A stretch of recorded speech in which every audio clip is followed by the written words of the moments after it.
Shalom, selamat pagi Sobat Maestro yang dikasih Tuhan. Segera kita akan mendengar program rohani Immanuel Sumber Shalom dari GGP Shalom Bandung. Inilah seri yang selanjutnya. Immanuel datang memberikan dan meneruskan Shalom. Dengarkan dan terima firman Tuhan sebagai pegangan hidup hari ini. Selamat menikmati. Shalom, selamat pagi Sobat Maestro. Kita bersyukur kita boleh bertemu kembali dan kita boleh mendengar firman Tuhan sebelum kita melangkah masuk pada hari yang baru ini. Mari kita berdoa. Terima kasih Maha Besar Bapa yang di surga, penyertaan Tuhan semalam sehingga pagi ini kami boleh bangun lagi dan boleh bersiap untuk berkarya. Dan terima kasih ada kesempatan buat mendengar firman Tuhan. Mari Tuhan rendahkan hati kami, sederhanakan iman kami, arahkan kami dengan firman Tuhan. Dalam nama Tuhan Yesus Kristus. Haleluya. Amin. Buat Maestro, pagi ini kita akan mendengar firman Tuhan yang akan disampaikan oleh Bapak Pendeta Handi. Shalom, pada pagi ini kita bersama-sama akan membuka firman Tuhan di dalam Mazmur 56 ayat yang keempat dan ayat yang kelima. Mazmur 56 ayat 4. Waktu aku takut, aku ini percaya kepadamu, kepada Allah yang firman-Nya kupuji, kepada Allah aku percaya, aku tidak takut. Apakah yang dapat dilakukan manusia terhadap aku? Amin. Bapak ibu saudaraku yang dikasihi Tuhan Yesus Kristus, firman Tuhan yang tadi kita dengar mengingatkan kepada kita semua bahwa ada satu pribadi yang bernama Daud. Pada waktu itu di dalam kehidupannya, Daud mengalami sesuatu yang tidak mengenakan. Daud dikejar-kejar, Daud banyak musuhnya, sehingga secara manusia Daud mengalami rasa takut. Daud yang dekat dengan Tuhan, Daud yang begitu banyak ditolong oleh Tuhan, Daud secara manusia dia juga mengalami masalah dan dia mengalami ketakutan. Tetapi kita bersyukur bagaimana dalam ayat 4 dan 5 di dalam Mazmur 56 ada satu pernyataan dari Daud di mana dia merasa takut, tapi diteruskan dengan ungkapan iman yang luar biasa. Pada waktu aku takut, aku, kata Daud, percaya kepadamu, kepada Allah yang firman-Nya kupuji, kepada Allah aku percaya, aku tidak takut. Ini merupakan satu hal yang penting. Ini merupakan satu hal yang perlu terjadi juga di dalam kehidupan kita secara manusia yang hidup pada saat ini. Saya tidak tahu apa yang dialami oleh Bapak Ibu Saudara sekalian di hari ini. Apakah ada yang takut seperti yang dialami oleh Daud karena banyak musuh, atau juga karena takut karena masalah-masalah usaha, pekerjaan dan bisnis, takut karena menghadapi sakit penyakit yang luar biasa, takut disebabkan oleh bermacam-macam penyebab yang membuat saudara dan saya tidak menikmati sukacita dan damai sejahtera. Tetapi kita bersyukur pada hari ini firman Tuhan mengajak kepada kita semua seperti apa yang dikatakan oleh Daud. Aku percaya kepada Allah, aku percaya kepada firman-Nya yang kupuji. Bukankah itu merupakan satu pernyataan? Dan saya katakan, saudara dan saya pun harus berkata sendiri dengan iman yang sederhana. Inilah tema firman Tuhan pada pagi ini, berkata sendiri dengan iman yang sederhana. Seringkali dengan iman yang sederhana, masih proses Roh Kudus, orang bisa berkata-kata sendiri. Mungkin ada yang dengar atau tidak dengar, tetapi yang pasti Tuhan Yesus Kristus pasti mendengar. Mungkin dengan suara atau tidak bersuara, baik untuk keselamatan pribadi kita, untuk kehidupan Kristen yang berkemenangan, maupun untuk di dalam pelayanan. Setiap kata-kata yang keluar dari isi hati kita yang terdalam menyatakan iman pribadi yang sederhana. Yakinlah dan percayailah bahwa Tuhan akan meneguhkan setiap kata-kata yang sesuai dengan firman Tuhan. Sengaja atau tidak sengaja sering berbuat demikian. Saudara dan saya, sadar atau tidak sadar, sering berbuat demikian. Wajar saudara dan saya berkata-kata yang sesuai dengan firman Tuhan, baik kepada orang lain, kepada Tuhan, maupun kepada diri sendiri. Makin sesuai dengan firman Tuhan, makin baik. Karena orang berkata-kata dengan tulus adalah hasil dari pekerjaan Roh Kudus. Ini akan menguatkan iman saudara dan saya. dalam menghadapi masalah yang sedang kita hadapi, baik di dalam keselamatan, kehidupan Kristen, dan di dalam pelayanan. Sadarkah kita bahwa saudara dan saya masih hidup di dalam dunia yang penuh dengan pergumulan, yang penuh dengan masalah, penuh dengan tantangan, yang kita harapkan tidak datang, tapi yang tidak kita harapkan datang bertubi-tubi. Situasi saat ini banyak orang yang takut. Situasi pada saat ini banyak orang yang menjadi khawatir. Mereka banyak yang galau. Mereka bingung apa yang harus dikerjakan, apa yang harus diperbuat. Tapi kita bersyukur pada waktu kita sedang tertekan, pada waktu kita menghadapi pressure yang begitu kuat untuk hidup kita, saudara dan saya bisa berkata-kata dengan iman, percaya bahwa Yesus Kristus sanggup untuk menolong kepada kita. Katakan, ucapkan dengan iman yang sederhana, yang bisa menguatkan, yang bisa meneguhkan, yang bisa membuat saudara dan saya menjadi tentram di dalam hidup ini. Alkitab mencatat beberapa hal yang penting untuk keselamatan, yang penting untuk kehidupan Kristen, yang penting untuk pelayanan. Yang pertama, Tuhan merindukan pada waktu kita sedang bergumul, sedang berhadapi masalah, ingatkan kembali, sadarkan kembali diri kita bahwa rahasia agung ibadah Kristiani adalah Kristus. Bapak Ibu Saudara yang dikasihi Tuhan Yesus Kristus, pada waktu saudara dan saya ada di tempat ini, kita memuji memuliakan Tuhan. Siapa yang menjadi senter daripada penyembahan kita? Siapa yang menjadi tempat untuk kita memuji memuliakan? Pribadi Yesus. Dalam 1 Timotius 3 ayat 16, firman Tuhan berkata seperti ini, dan sesungguhnya agunglah rahasia ibadah kita. Dia yang telah menyatakan dirinya dalam rupa manusia, dibenarkan dalam roh, yang menampakkan dirinya kepada malaikat-malaikat, diberitakan di antara bangsa-bangsa yang tidak mengenal Allah, yang dipercayai di dalam dunia, diangkat dalam kemuliaan. Apapun yang kita perbuat, intinya adalah kita menyembah memuliakan Tuhan. Jangan sampai kita menyembah yang lain, jangan sampai kita mendirikan pribadi yang lain. Semua kita ada, semua kita memuji memuliakan Yesus yang telah datang, yang telah mati, yang telah bangkit untuk menyelamatkan saudara dan saya. Marilah kita bersama-sama selalu diingatkan di tengah situasi seperti sekarang yang tidak nyaman, kita berkata bahwa seluruh kehidupanku aku serahkan kepada Tuhan. Yang menjadi senter dalam kehidupanku adalah Kristus Yesus. Dan kita yakin dan percaya tantangan yang begitu banyak seringkali membuat iman seseorang menjadi goyah. Seringkali tantangan yang banyak membuat orang bertanya-tanya, apakah saya harus tetap percaya kepada Yesus atau sudah mulai mau melenceng kepada ilah yang lain? Tapi pada hari ini firman Tuhan mengingatkan kembali kepada kita, marilah kita berkata kepada diri kita sendiri dengan iman yang sederhana, bahwa Yesus Immanuel adalah Tuhan dan Juru Selamat satu-satunya. Saya perlu ingatkan kembali hal seperti ini, karena sekarang sudah mulai marak ada ajaran-ajaran bahwa ke sorga bisa cari jalan lain, untuk sampai ke sorga bisa cara dengan yang lain. Tentu ini tidak sesuai dengan kebenaran firman Allah. Karena kalau kita baca dalam Kisah Para Rasul 4 ayat 12,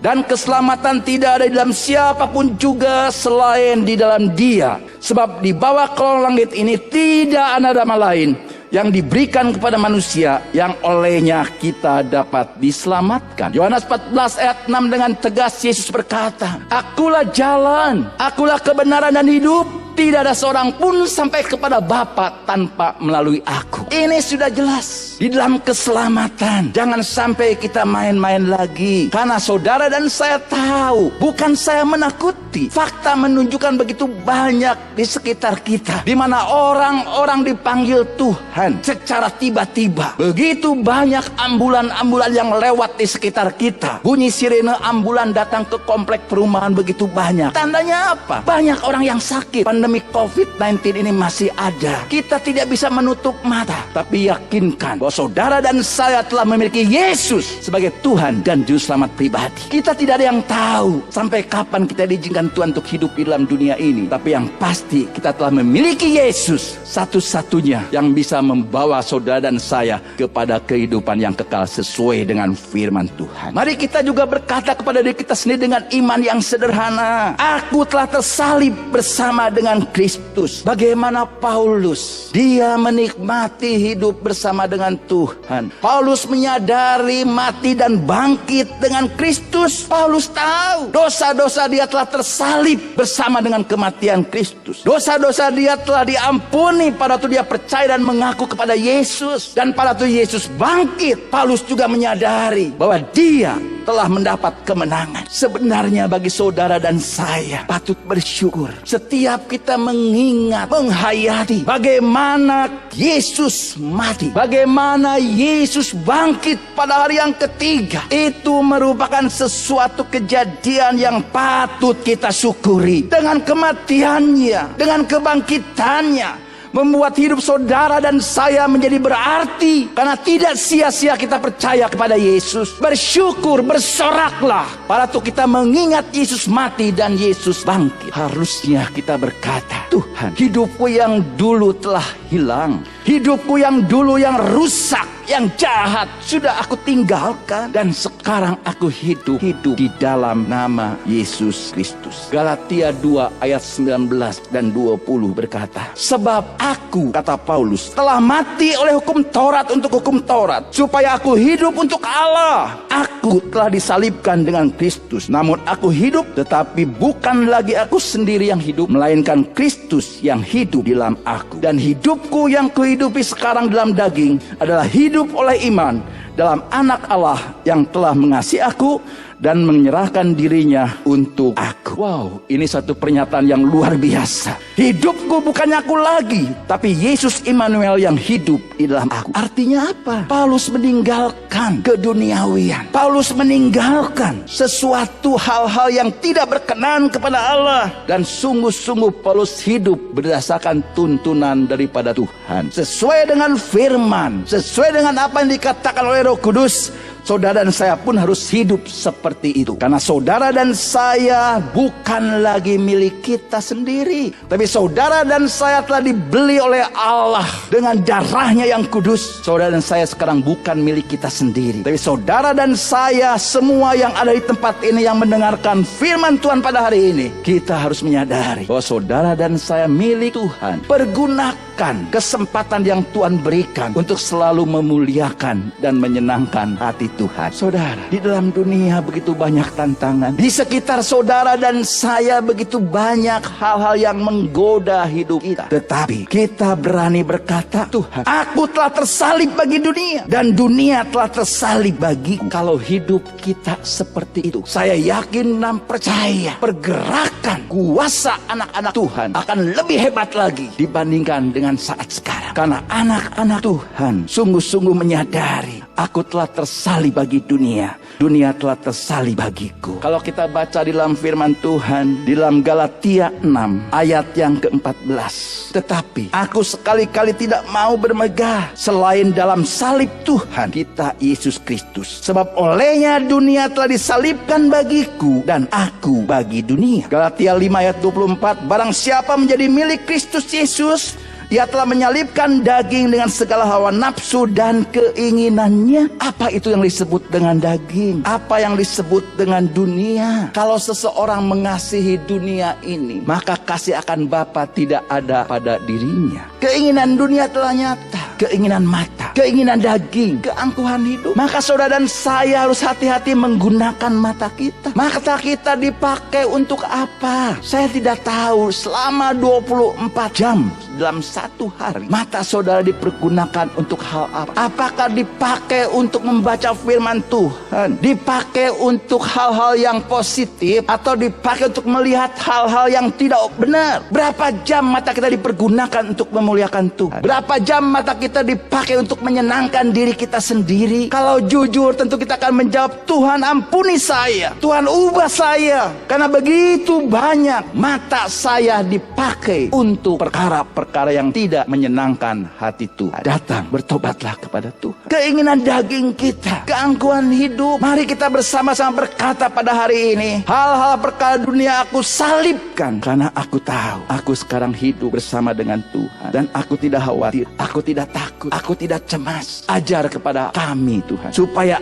aku semua di dalam berkata-kata, di dalam berbicara. Berkata sendiri dengan iman yang sederhana. Jangan takut, jangan khawatir. Seperti Daud katakan pada Tuhan, aku takut, aku percaya kepada Tuhan. Aku percaya kepada Allah yang sanggup menolong dia. Aku percaya kepada firman-Nya yang kupuji. Daud menyadari bagaimana dia yakin dan percaya Tuhan selalu ada dekat dengan dia. Bagaimana dengan kita? Situasi pada saat ini saya tahu tidak mudah. Saya bertanya kepada beberapa rekan, bagaimana pekerjaan dan bisnis saat ini? Mereka semua rata-rata berkata, berat. Bisnis berat, usaha tidak mudah. Mau berjalan sudah ditutup lagi. Mau berjalan ditutup lagi, di lockdown dan sebagainya. Aktivitas kegiatan-kegiatan kita semua dibatasi. Tetapi pada hari ini kita diingatkan oleh Tuhan, jangan takut. Aku senantiasa memandang Tuhan selalu ada di sampingku. Katakan perkataan iman, kata-kata yang muncul dalam hati kita yang terdalam, yang sesuai dengan firman Tuhan yang digerakkan oleh Roh Kudus. Itu akan banyak mendatangkan berkat buat saudara dan saya. Waktu engkau sedang jalan sendirian, waktu engkau merasa tidak ada jalan lain, ingat, katakan kepada diri kita sendiri, aku senantiasa memandang Tuhan di sampingku. Mazmur 16 ayat 8 dan 9 berkata seperti ini, aku senantiasa memandang kepada Tuhan, karena Ia berdiri di sebelah kananku. Aku tidak goyah, sebab itu hatiku bersuka cita dan jiwaku bersorak-sorak, bahkan tubuhku akan diam dengan tentram. Pemazmur menyadari hal seperti itu. Dia yakin Allah berdiri di sebelah kanannya untuk mendampingi, dan kita pun memiliki sudut pandang seperti itu. Aku senantiasa memandang Tuhan selalu menyertai di dalam kehidupanku. Pada waktu engkau merasakan lemah, waktu engkau merasakan tidak berdaya, kita berani berkata, Tuhan, pada waktu aku lemah, aku kuat. Pada saat ini kalau ada di antara Bapak Ibu Saudara yang sedang mengalami masalah yang begitu berat sehingga tidak ada lagi semangat, menjadi lelah, letih, capek, lemah, tapi kalau engkau datang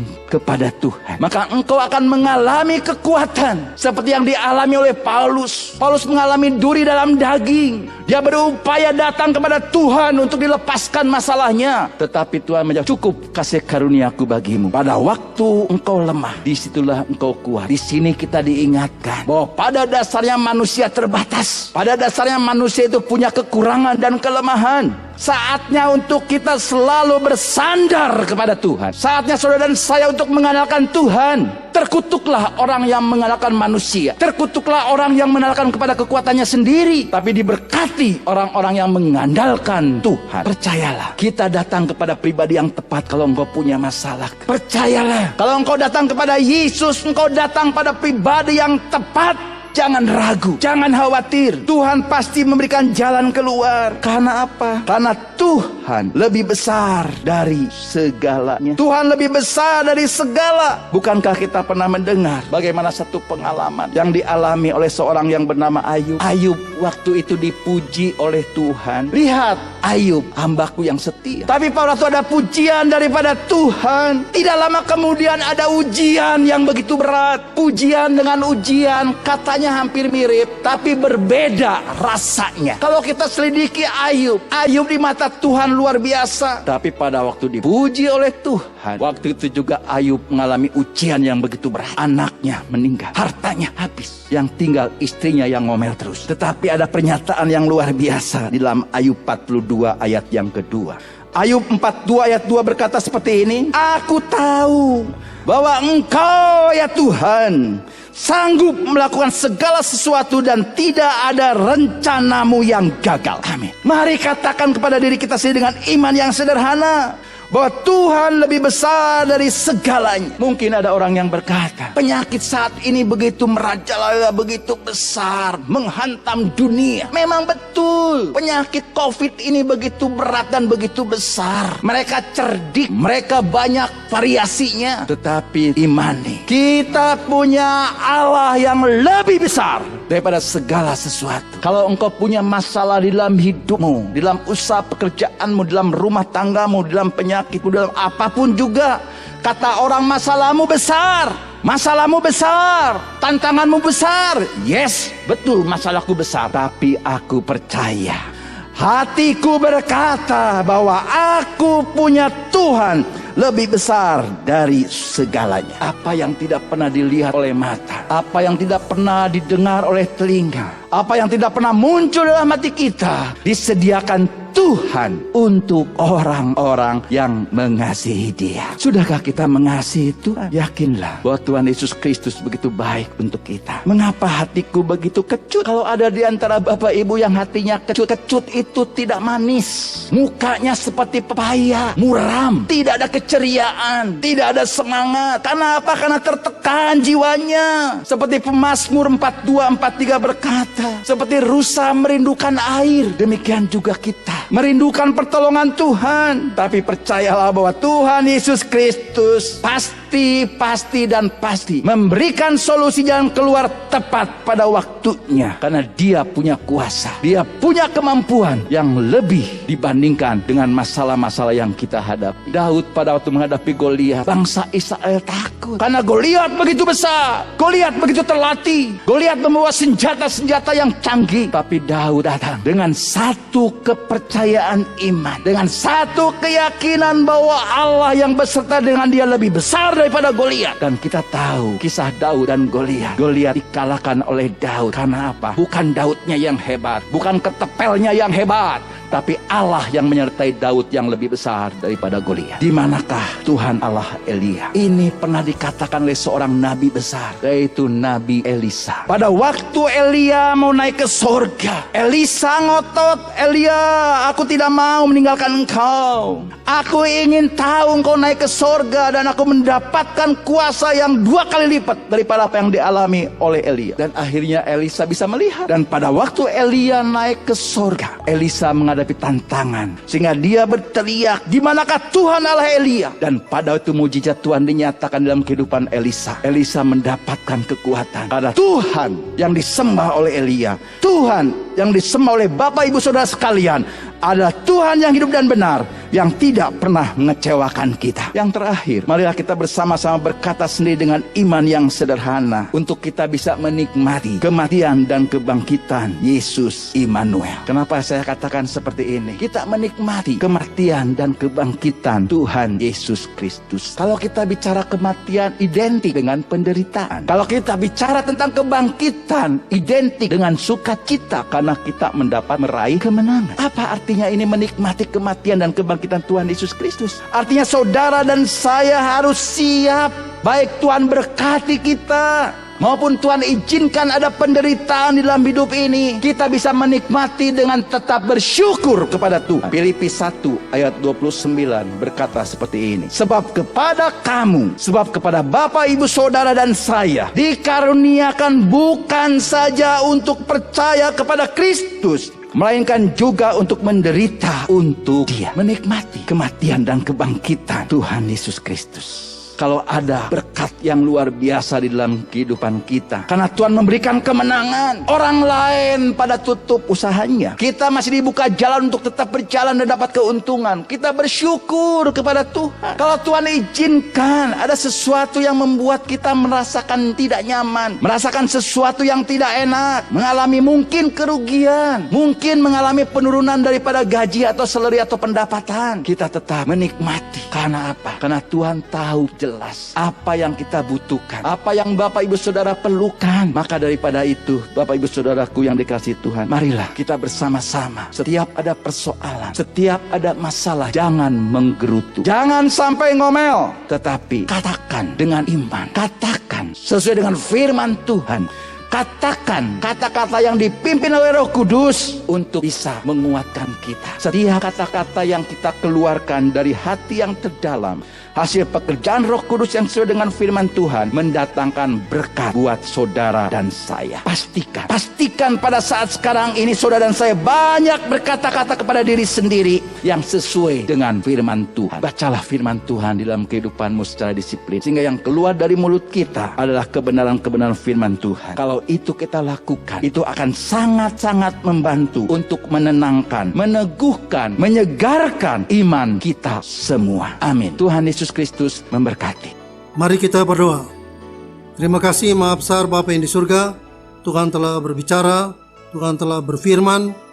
Biarlah Tuhan juga yang menyempurnakan, meneguhkan dan membenarkan setiap firman yang telah kami dengar. pada pagi hari ini, dan Tuhan sendiri juga yang memimpin kami dalam seluruh kegiatan kami pada hari ini. Tuhan memberkati semua yang telah mendengar pada pagi hari ini. Yang sakit Tuhan sembuhkan, yang lemah Tuhan kuatkan, yang ragu-ragu Tuhan mantapkan. Ada masalah-masalah dalam rumah tangga, dalam usaha dan pekerjaan, Tuhan pimpin keluar yang satu kemenangan. Tuhan memberkati juga Radio Maestro dengan segala pergumulannya, sehingga melalui radio ini nama Tuhan boleh dipermuliakan. Dalam nama Tuhan Yesus Kristus. Haleluya. Amin. Kita telah mendengarkan firman Tuhan yang berkuasa, meneguhkan, menyegarkan, bahkan memulihkan kita. Kalau saudara ingin pelayanan konsultasi lebih lanjut, saudara bisa menghubungi GGP Shalom, Jalan Semar nomor 36 Bandung, telepon 6012-604. Saudara-saudara yang belum mengambil keputusan di mana saudara akan hidup berjemaat, saudara dan keluarga bisa berbakti bersama kami pada hari Minggu, jam 7, jam 9 pagi, dan setengah 5 sore. Kami mengundang dan menanti saudara sampai bertemu kembali pada waktu dan gelombang yang sama. Tuhan memberkati.